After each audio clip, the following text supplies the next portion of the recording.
This is Transit Unplugged. I'm Paul Comfort, and today we take a look into the political side of public transportation with Mayor David Holt, who is the mayor of Oklahoma City, Oklahoma, the capital city of the state of Oklahoma here in the United States.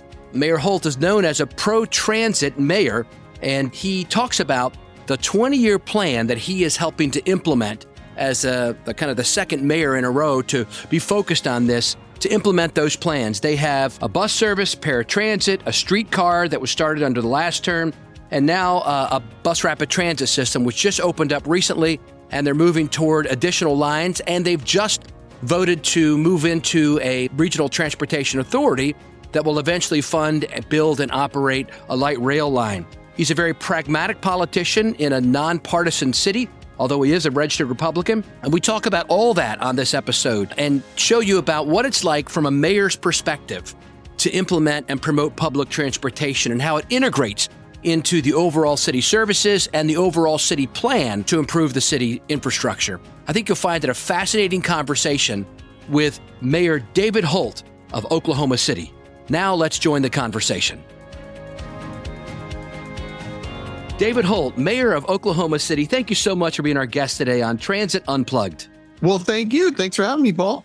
Yeah, excited. I had a mutual friend who told me about you and the great work you're doing there in Oklahoma when it comes to public transit, and also your upcoming role. Very excited for you. You're the new chair of the president, I guess, of the U.S. Conference of Mayors next year. Very exciting, Mayor. Yes. Well, thank you. It's my honor to be mayor, and I've always been a fan of the U.S. Conference of Mayors. Great platform for urban issues. And I'll begin serving as president of that organization in June of 25. That's exciting. Well, let's talk about a few things today. I want to dive into your city, the public transit system, and all the great plans you have for it. So tell us some about Oklahoma City itself. Yeah, well, for your listeners who understandably may not be experts on Oklahoma City, and I know you've got listeners all around the world, to give a little bit of context, both maybe from a population and geography standpoint, and geography matters a lot in public transit conversations. Yeah. And I'll expand on that in a moment. But we're the 20th largest city by population. I mean, there's more people, and that sometimes surprises people, but I mean, there's more people living in the city limits of Oklahoma City than live in the city limits of Atlanta and Miami and Washington, D.C. and Nashville and so on and so on. We have 700,000 residents in the city limits. Now, if you talk about like the market or the metropolitan statistical area, or the MSA, as we call it here in the United States, we fall a little bit farther down the rankings. Obviously, that's going to be, that's going to include our suburbs. And that's about 1.5 million people in total. And there we rank about 42nd. But look, when you're mayor, you're only the mayor of the city. You're not the mayor of the suburbs. So, I always think that it is certainly consequential in my life that when I go to a U.S. Conference of Mayors meeting, there's only 19 people who have more constituents than I do. Now, here's, though, probably the factor that in many ways is more relevant to this conversation. And let me shift to giving people a sense of our geography. So okay, great. In that sense, we are very, very unique. We are one of really, I think, only 3 American cities that have a high population and are spread out over more than 600 square miles. And the other 2 that come to mind are Houston and Jacksonville. We're 620 square miles. And to give that, I could make comparisons all day, but one easy one is Boston, I think, is 70 square miles. I mean, there's a lot of American cities, especially more on the eastern half of the United States, that are just a fraction of our size. We, like many states in the Southwest, think about Phoenix and Dallas and Los Angeles, the farther west you went, the closer you were to to the invention of the automobile, right? And so most of these cities west of the Mississippi in the United States were built in a different era, right? They were built and populated around the automobile. And that's just obviously cities in the Northeast of the United States were built around horse and buggy, and so it's just a different style. Obviously, that has major consequences for your ability to produce public transit, because it's a lot more expensive in a 620 square mile city to build and operate public transit than it is in a 70 square mile city. And so that certainly has had consequences to our public transit, as it has for many westerly American cities through the years. So in keeping with probably a lot of cities like ours, west of the Mississippi, we really had treated public transit like an afterthought for a very long time because of our size. We were really built around the automobile, and our emphasis and our investments as a city had been on that, on streets and on automobile traffic, really for our entire history until very recently. But I'll probably stop there. But I just think that you're probably the most important takeaway for your listeners was to understand, like how many people are here and how big are we? Because those are two key factors for a public transit conversation.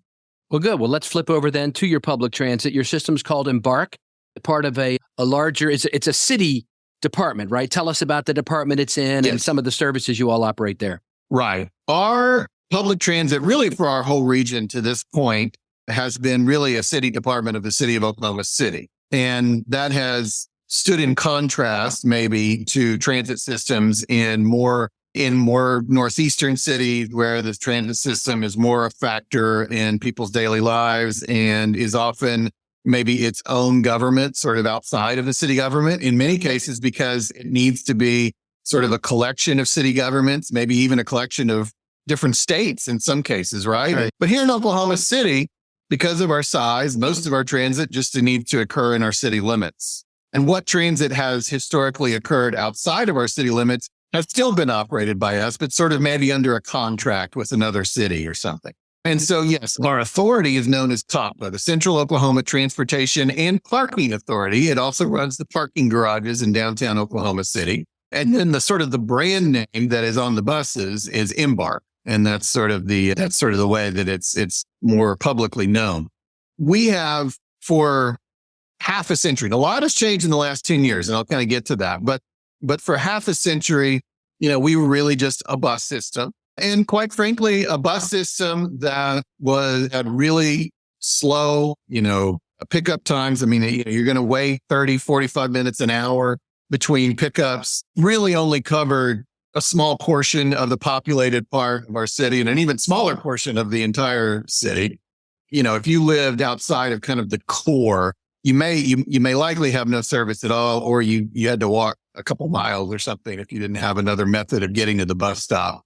For all of these reasons, the service historically was really for people who had no other option. It was really a service of last resort. It was not something that would attract a lot of choice riders in the vernacular of transit, right? So that's the state of affairs from really the end of private streetcars till about 10 or 15 years ago, right? About a half century of history where the city was ultra focused on automobile traffic and investing in ways to make automobile traffic flow freely. And almost, transit was just considered such an afterthought from a funding perspective, from a vision perspective. It wasn't something that city leaders even really talked about.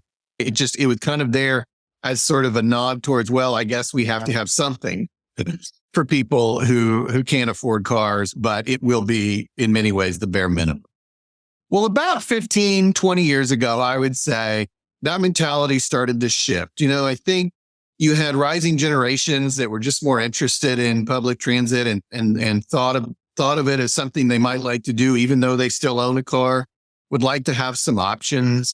And I think city leaders also recognized that we had a problem. It was a good problem, but we were growing, from a population perspective. We had, separately from the transit conversation, had started investing in ourselves in 1993 with the passage of an initiative known as MAPS, Metropolitan Area Projects. And MAPS now is on its fourth iteration since 1993.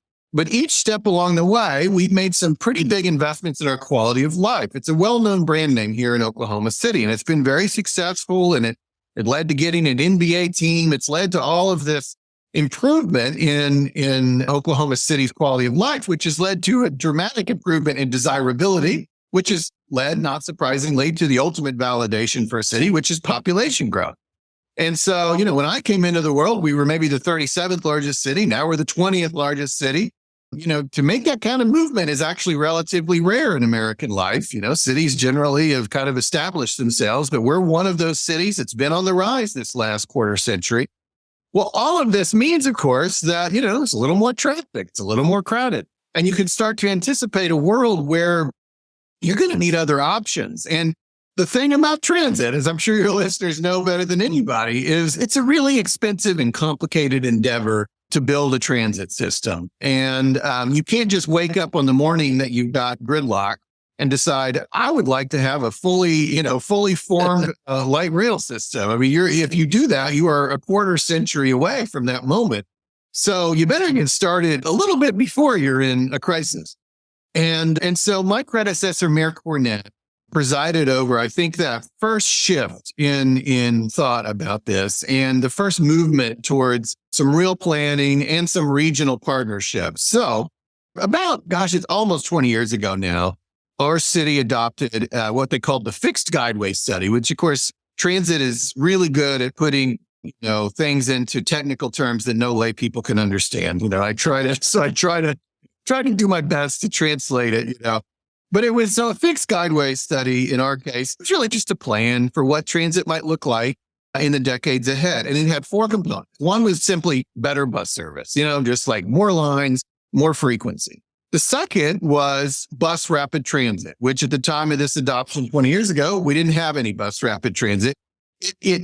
I think of bus rapid transit as sort of a compromise. It's a cheaper way to provide the same kind of service that you get in a rail-based transit, but it's highly frequent and it kind of has a different feel, it feels like something you want to ride, not that you would have to ride, The third element of our fixed guideway study was a downtown streetcar to circulate people as we bring them downtown without a car. And then the fourth element was another method that would bring them downtown in addition to bus rapid transit and buses. And that would be some sort of light rail, but obviously limited, trying to find like the high population corridors where it would really make sense. And we have 2 major suburbs, one to the north and one to the south, Edmond and Norman. And the thought has always been, if we could just have a straight line from Edmond to Norman right through downtown Oklahoma City with a light rail line, that would be highly utilized. That would be highly useful. So those 4 elements are what we developed 20 years ago. And we've really just been working that plan ever since. I mean, it's been quite methodical and we haven't really deviated from it. And it takes a lot of time, as you can imagine. But every time we've sort of had a funding method come along that could give us an opportunity to check another box on that plan, we've utilized it. So in 2009, we had MAPS 3. So I mentioned the MAPS series of initiatives. Well, they're kind of like a movie series now. We sort of number them like sequels. And so MAPS 3, it was kind of perfect to put in the downtown streetcar. Now, the downtown streetcar, in my view, is really part of a comprehensive system, and it'll make the most sense when all these other elements are in place and you've got locals coming up to downtown who don't have a car and therefore need a little bit of a circulator. But it fit financially with sort of the room we had in MAPS 3. So we went ahead and did it, and it opened in 2018. And then somewhere around that time period, we secured a grant for our first bus rapid transit line. This was a federal grant paired with some local match. And that took a few years to implement. And so we just opened that a few months ago. And it goes to the northwest in our 4 quadrants. It's kind of serving one of those quadrants. And then we've just methodically improved bus service as opportunities presented themselves. We haven't had like a new funding stream for it, but I mean, we've done things that probably a lot of other communities would have taken for granted, but we were just so far behind on. I mean, we didn't have Sunday bus service when I took office. We've added Sunday bus service. We didn't serve on holidays. We've added holiday bus service. I mean, just little stuff like that. And we've tried to do better. MAPS 4 then came along and presented yet another option for funding. Let me ask you a question, Mayor. Yeah, on the MAPS. Are these referendums that you're putting out to the voters? And how are they funded? Yes, absolutely. So these are temporary 1-cent sales taxes, and all taxes in Oklahoma have to be approved by the voters. And so we kind of, as a community, these are big deals in Oklahoma City. We kind of come together, we plan and talk for like a year or two. What's going to be in the next MAPS, And the first one had 9 projects. MAPS 3 that had the streetcar in it, it had 8 projects, and the streetcar was one of them. And then when I took office in 2018, it was kind of time to talk about MAPS 4. Okay. And so ultimately, MAPS 4 was voted on by the voters in December of 2019, and it had 16 projects in it. And big one. Yeah. And it's $1.1 billion. It's a 8-year, 1 cent sales tax. And transit is basically one of the 16 projects, but within transit are several sort of sub projects. Yeah, let's walk through those. Yeah. So this is, like $100 million ish. And it's going to fund, first of all, bus shelters. We have, hundreds of stops, and most of them are like a metal pole. Yeah, right. And maybe stick in the mud, I call it. Yeah. Stick in the mud. Right. And this will basically provide a covered shelter for every utilized stop. As I found out through this process, I was like, we have so many stops that, not so many, but I mean, like a not insignificant number of stops that are highly underutilized, but it's like, there's no real incentive to get rid of them. They're not causing any problem. It's just the bus doesn't stop there if there's no one standing there, but someone may only stand there once a week, but the ones that really have service, that have, some utilization at a reasonable level, we will have a covered stop. And that's a perfect kind of thing for MAPS to address. Yeah. This MAPS 4 will also provide the funding to do a bus rapid transit line to the northeast and to the south. So we already have the line that just opened to the northwest that was largely funded by a federal grant. Now we'll have lines after the implementation of MAPS 4 to the northeast and to the south. And that's the biggest chunk of the MAPS 4 transit funding. And there's some other little dollars in there for some other things, but those are that's the meat of it. And then finally, the other big development in the last few years with transit is the creation of our first regional transit authority, which state law had provided for. The legislature had given us that option, but nobody had utilized it yet. And we were the first. We still are the only.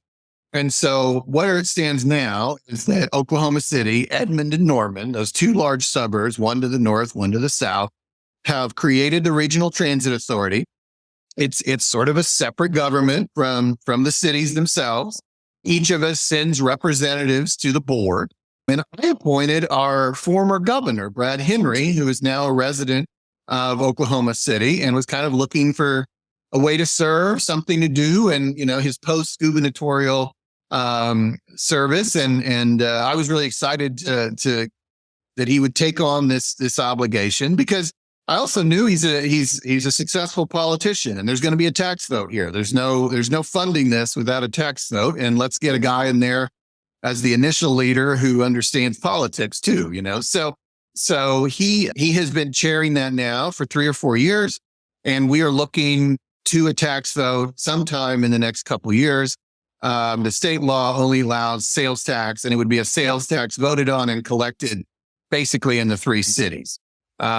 Which is the first. We never had anything quite like that. And would that be to fund the light rail that you were talking about? Yeah. So the thought is that the responsibility chiefly of the Regional Transit Authority, the RTA as we locally call it, would be to fund that light rail line from Edmond to Norman. They'll exist forever. So hopefully they'll continue to figure out new ways. But that's like job number one. I think that's the sexiest thing. That's the thing people want to see. That's what they'll have in mind when they vote. And so that's their major responsibility and contribution. But if you go back to that plan I talked about that we adopted as a community 20 years ago, we've added bus rapid transit. We're adding more lines. We built the downtown streetcar. That's done. We are now in a conversation about light rail, and we've got a mechanism in place to pursue that, connecting us to our 2 largest suburbs. And, on bus service, we're still working. I find that to be the most challenging, probably, because it's just so operationally heavy. It's easier sometimes to find one-time capital dollars. Yeah. It's harder to find that sort of perpetual operating money. And that's really what a better bus system requires. But we're making maybe more incremental improvements there. But I would say this is a community that unabashedly and clearly has done a 180 on transit over the last 15 or 20 years.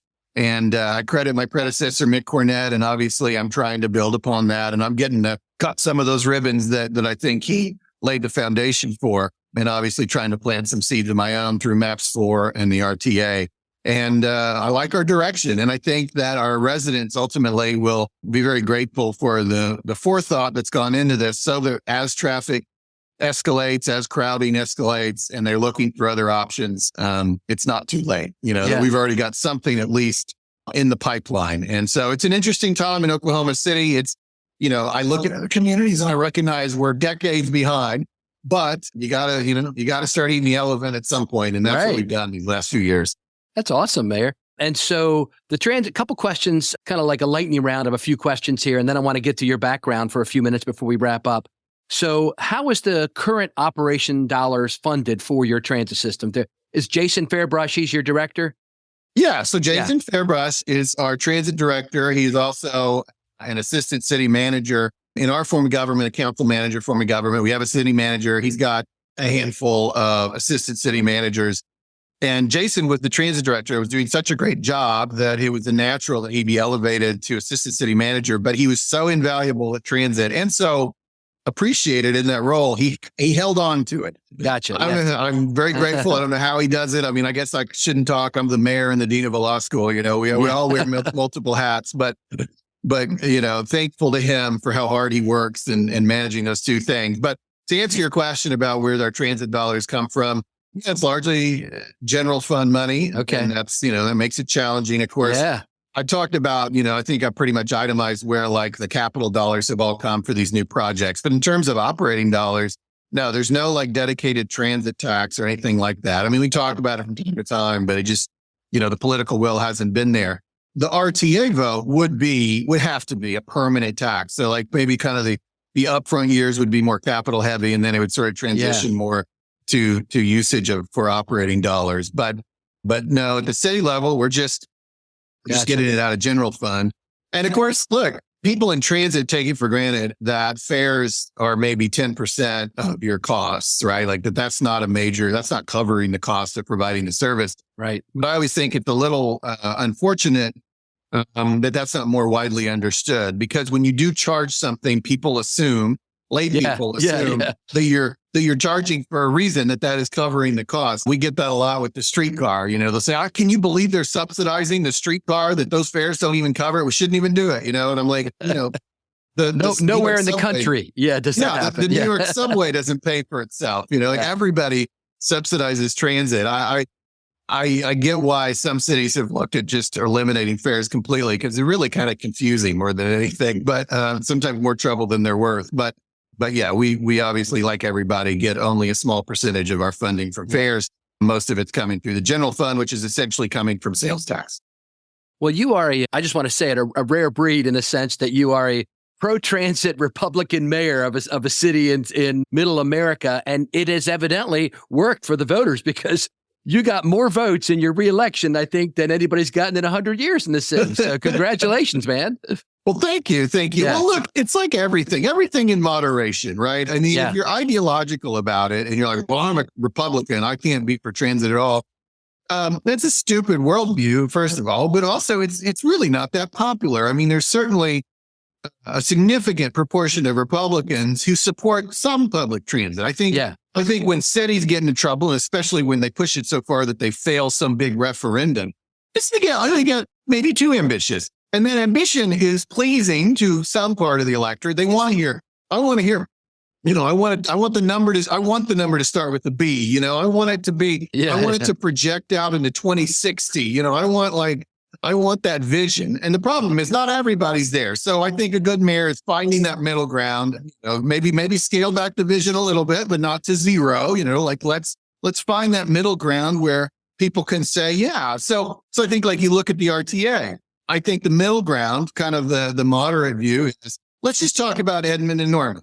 You know, let's not talk about 16 different lines to every corner of the region, because I see that's where cities make a mistake. They they get too excited, you know, and they get kind of ginned up by people who are naturally and understandably excited about this stuff, but are really kind of outliers politically, you know. And let's talk about one line. Let's start there. I think that's what the population can stomach on a bipartisan basis. Yeah. And then we'll be more successful. So yeah, I may be a registered Republican, although I want to be clear, in our form of government, I'm nonpartisan, and I take that very seriously. But I had been a Republican in the state Senate, and so I have that history. But my view is that, in my experience, is that lots of Republicans are not like completely line in the sand against public transit. They just want something that's kind of reasonable and maybe not too ambitious. Yeah, that's interesting. Yeah, I didn't mean to indicate that Republicans aren't for it, but you've really gotten a great vision and are willing to kind of put some of your political capital out there to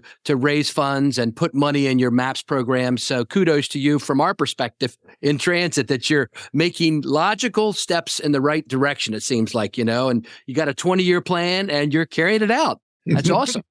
Yeah, no, I'm proud of our community. I think again, we sort of found that middle ground. And look, I understand why you would say what you said a minute ago. Don't pull back because look, there are absolutely Republican Party platforms across this country that are anti-transit. Like absolutely shut it down, don't have it at all. But that has always represented in reality a kind of an extremist view. And again, like I operate on this issue and all other issues by working with the 70% of normal people in the middle from both political parties who just want to work together and get things done. And I fully recognize that in modern American politics, close partisan primaries sort of elevate the extremes at both ends.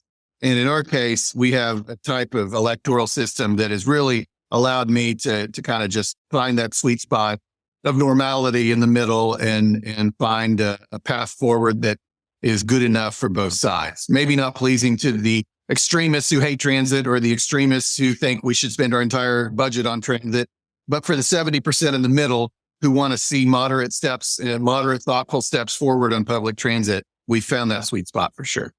Well, thank you for giving us what we don't often get, which is kind of like the political view of transit and how the long-term process, the planning, and how to actually get things done. Because if you don't have a seat at the table and you're not bringing the majority of the people with you, it's probably not going to be there for the long term. So this has been a very instructive interview, I think. Thank you so much, Mayor Holt. No, absolutely. My pleasure. Yeah, no, I mean, finding that, that's my world, is to sort of bring the dreamers together with the realists. And the realists are those who get politics, especially in a community like ours, where anything of substance is going to have to pass a vote of the people. Well, and we wish you the very best in your upcoming role as the head of the U.S. Conference of Mayors, a very important position. And congratulations on your recent stepping up as dean of the law school there in Oklahoma, a fellow attorney. Nice to meet you there, too. Hopefully we can check back with you in a couple of years when you're head of the U.S. Conference of Mayors and talk to you more about what's happening nationally with cities across the country in your role there. Sounds great. Thank you, Paul. Hey, thanks. This is Tris Hussey, editor of the Transit Unplugged podcast. Thanks for listening to this week's episode featuring Mayor David Holt of Oklahoma City, Oklahoma. Now, coming up next week on the show, we have Justin Stuenberg, General Manager of the Madison Metro Transit System, talking about all the big projects he's got going on there in Wisconsin. Hey, did you know transitunplugged.com is the place to get everything Transit Unplugged? You can catch up on past episodes, watch Transit Unplugged TV, subscribe to the newsletter, and find our links to social media so you can follow us there. Transit Unplugged is brought to you by Modaxo. At Modaxo, we're passionate about moving the world's people. And at Transit Unplugged, we're passionate about telling those stories. So until next week, ride safe and ride happy.